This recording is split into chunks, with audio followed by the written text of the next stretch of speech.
নমস্কার বন্ধুরা, আমি পর্ণা বঙ্কুইশিনে আজকে আবার চলে এসেছি একটা নতুন রেসিপি নিয়ে। রেসিপিটার নাম মশলা ডাল। এটি আমার এক বন্ধু শিখিয়েছিল।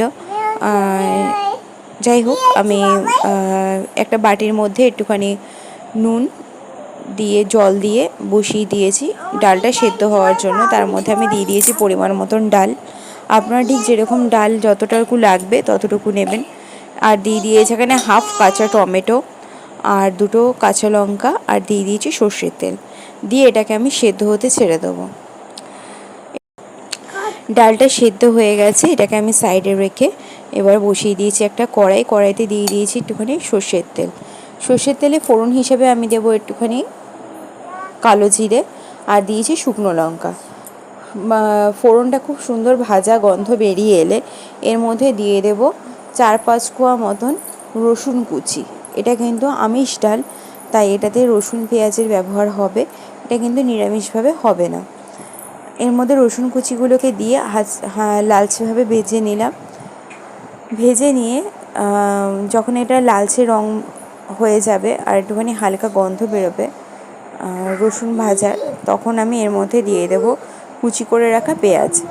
আমি ছোট সাইজের দুখানা পেঁয়াজ এখানে কুচি করে নিয়েছি। আপনারা ডালের পরিমাণ অনুযায়ী পেঁয়াজটা দেবেন। পেঁয়াজটা কিন্তু বেশি যেন না হয়, তাহলে মিষ্টি হয়ে যাবে। পরিমাণটা যেন ঠিকঠাক থাকে। পেঁয়াজটা নরম হওয়া অবধি এটাকে আমি ভালোভাবে ভাজবো। পেঁয়াজটা নরম হয়ে এলে এরপরে আমি দিয়ে দেবো এর মধ্যে কেটে রাখা টমেটো। পেঁয়াজগুলো নরম হয়ে এসছে, হালকা হালকা ভাজা হয়ে গেছে। এরপরে আমি দিয়ে দেবো এর মধ্যে কুচি করে রাখা টমেটোগুলো। হাফ টমেটো আমি আগে সেদ্ধ হতে দিয়ে দিয়েছিলাম, সেইটাই হাফটা আমি এবার এখানে মশলার সাথে কষাবো।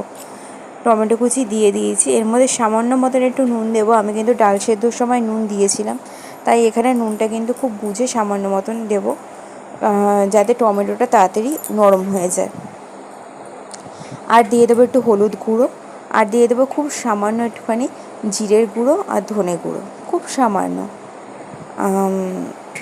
দিয়ে আমি এটাকে খুব ভালোভাবে কষিয়ে নেব। ঠিক যেরকম আমরা মশলা কষাই ঠিক সেরকমভাবেই কষিয়ে নেব। মশলাটা ভালোভাবে কষা অবধি আমি ওয়েট করব। মশলাটা খুব সুন্দর করে কষে দেখুন তেল ছেড়ে গেছে। এরপরে আমি দিয়ে দেবো সেদ্ধ করে রাখা ডালটা। এবার ডালটাকে ভালোভাবে নাড়িয়ে নেব।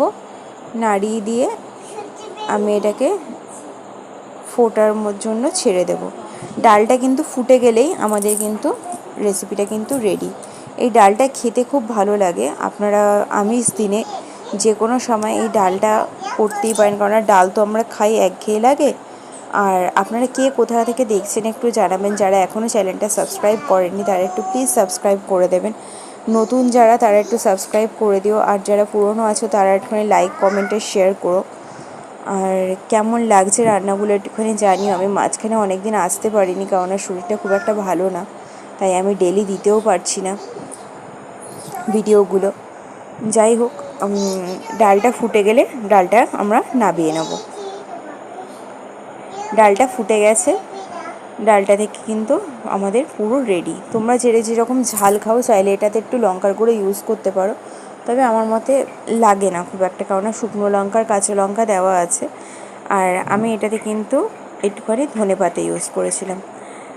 তোমাদের কেমন লাগছে জানিও। Thank you.